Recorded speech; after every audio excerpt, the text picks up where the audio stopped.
नमस्कार, स्वागत है एक नए वीडियो में। गोदरेज कंज्यूमर प्रोडक्ट्स यानी गोदरेज सीपी के Q3 रिजल्ट्स आ चुके हैं।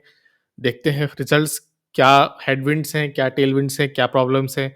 टेक्निकल एनालिसिस देखेंगे क्या इसका आगे हो सकता है, चार्ट पे थोड़ी एनालिसिस करेंगे। चलिए शुरू करते हैं।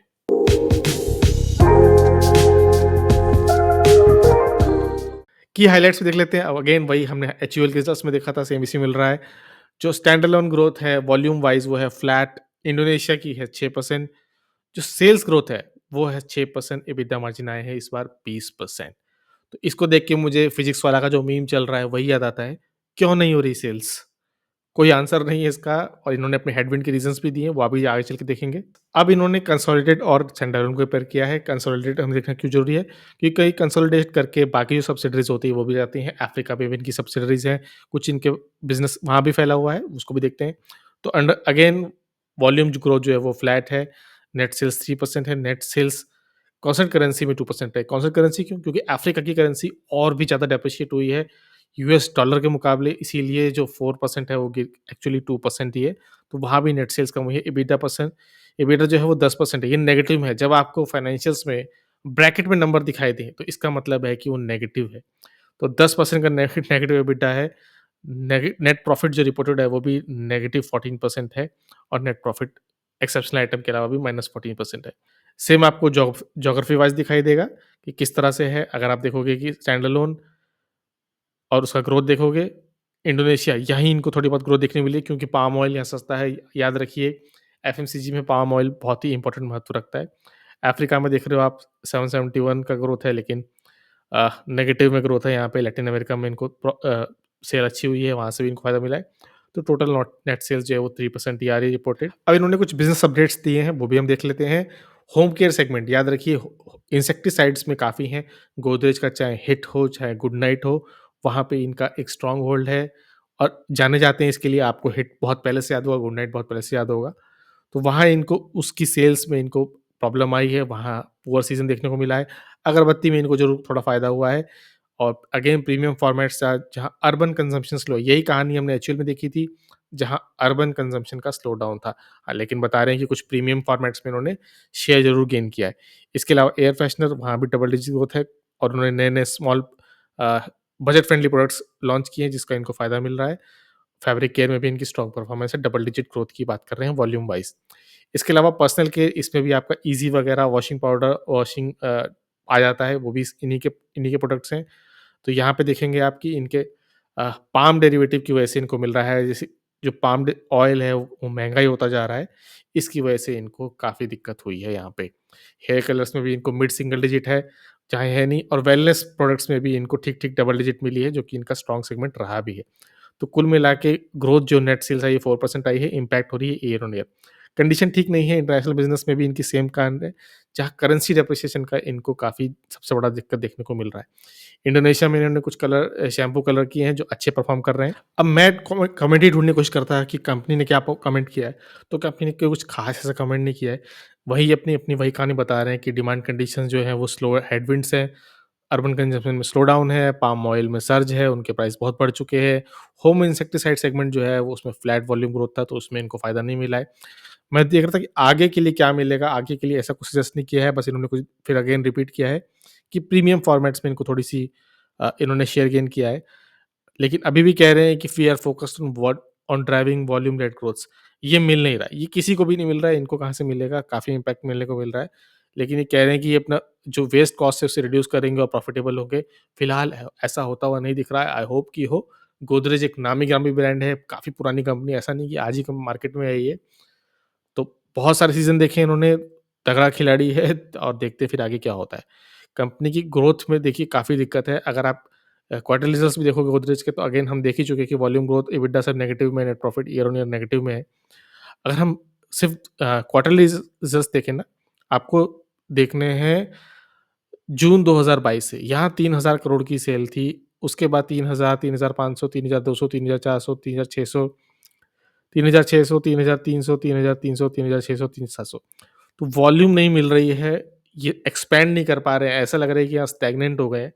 तो जब तक ये वॉल्यूम नहीं बढ़ाएँगे, सेल्स नहीं बढ़ाएँगे, इनका प्रॉफिट बढ़ेगा नहीं, मार्जिन बेसिक किसके पास ही रहेंगे। जब तक वॉल्यूम नहीं बढ़ेगी, काम होगा नहीं। इसके लिए हम प्रॉफ़िट लॉस ईयरली बेस पे देख लेते हैं। ईयरली बेस पे देखते हैं तो वहाँ तो ये गेन कर रहे हैं हर साल देखिए, अगर हम देखो 8 से तो 9, 10, 9, 11, 12, 13, 14 पा गए हैं और ट्रिलियन टू मंथ में 14 उस पर ही है। तो ये साल भी इनका अच्छा शायद ना जाए, बट देखते हैं कि क्या नेक्स्ट फाइनेंशियल ईयर में हो सकता है।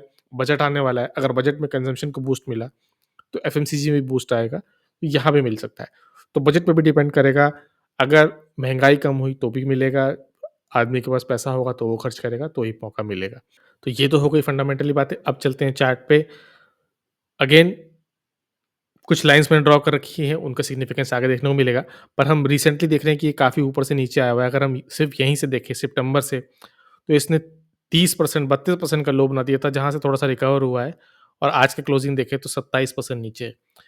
ये गैप डाउन भी है, ये इन्होंने जब फाइनेंशियल अपडेट्स अपने शेयर किए थे क्यू3 के, वो कम तो वही मार्केट को बड़ा इम्पैक्ट झटका दे रहा था और वहीं से ही नीचे आया था। ये गैप फिल करना ज़रूरी है, अनटिल अनलेस ये गैप फिल होगा होगा नहीं, और यहीं पर एक रेजिस्टेंस भी बिल्ड हो रहा है। इसको मैंने मार्क किया है इस लाइन से, ये लाइन आपको दिख रही है, ये आगे भी चल के इसका सिग्निफिकेंस आएगा। और नीचे मैंने एक और हॉरिज़ॉन्टल लाइन ड्रॉ की, इसका भी सिग्निफिकेंस डेली से बढ़कर जब हम बड़े टाइम फ्रेम में जाएँगे वहाँ भी आएगा। अगर हम मूविंग एवरेज देखेंगे, तीनों मूविंग एवरेज के नीचे है, लेकिन जब हम वीकली बेस पे मूविंग एवरेज लगाएँगे, तो वीकली बेस पे 200 वीकली को अभी के अभी भी ऊपर है, उसी के पास सपोर्ट लेके ऊपर आया है। मूविंग एवरेज को हटा देते हैं, अब इसका कोई काम नहीं रह गया है। जैसे ही मूविंग एवरेज हटाते हैं, तो जो मैंने एक लाइन ड्रॉ एक एरिया ड्रॉ किया था जहाँ पे इनको गैप मिला था, हम देखेंगे कि पहले भी इसी पॉइंट पर सपोर्ट, पहले रेजिस्टेंस था जो उसने इसको टच करने की कोशिश की, नहीं ब्रेकआउट नहीं दे पाया, वापस आया, रीटेस्ट किया पुराने लेवल्स को। जो ये लेवल था, इसको मैं ड्रॉ कर देता हूँ।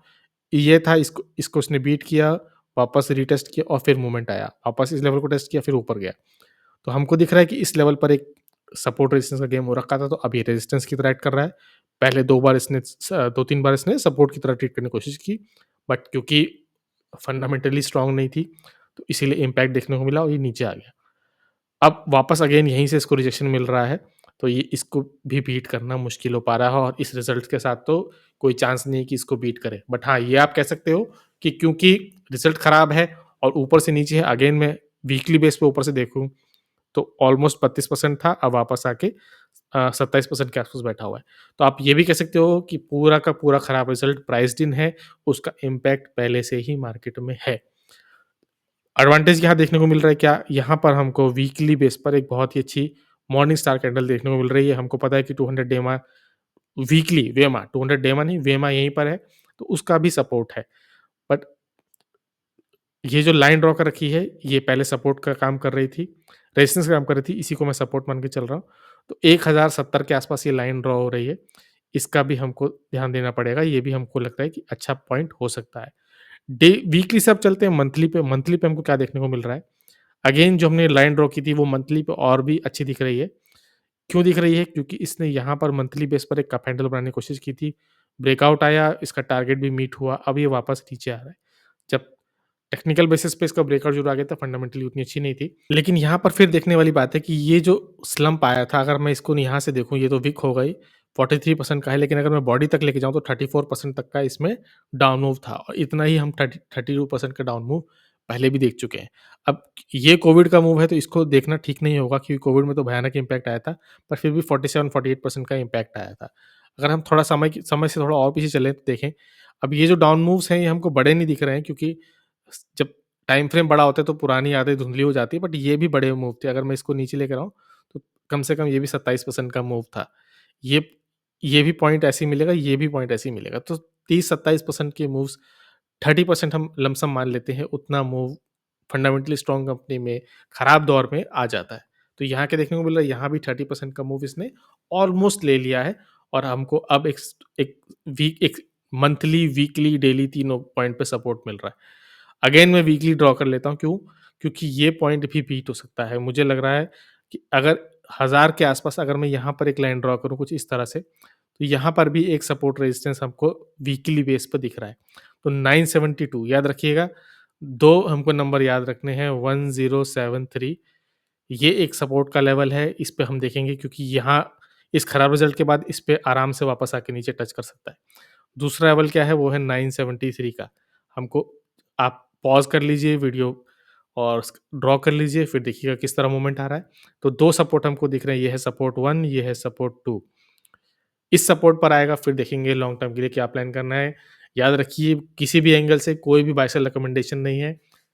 सिर्फ़ क्वार्टरली रिजल्ट्स रीड करने की प्रैक्टिस है, उसके बेसिस पर टेक्निकल एनालिसिस करने की प्रैक्टिस है, जो हम हमेशा से करते आए हैं। तो कोई भी बाय सेल नहीं है, बिल्कुल भी मेरे या किसी कहने से आपको बाय सेल नहीं करनी है। आपको तरह-तरह के एनालिसिस क देखनी है, रिजल्ट्स देखने हैं, पढ़ने हेल्प करने, फिर कोई डिसीजन लेना है अपनी एनालिसिस करने के बाद। तो एनालिसिस अच्छी लगी हो, वीडियो अच्छा लगा हो, टेक्निकल एनालिसिस अच्छी लगी तो प्लीज़ हेल्प करिए। एक छोटे चैनल को ग्रो करने में वीडियो को देखने के लिए बहुत-बहुत धन्यवाद।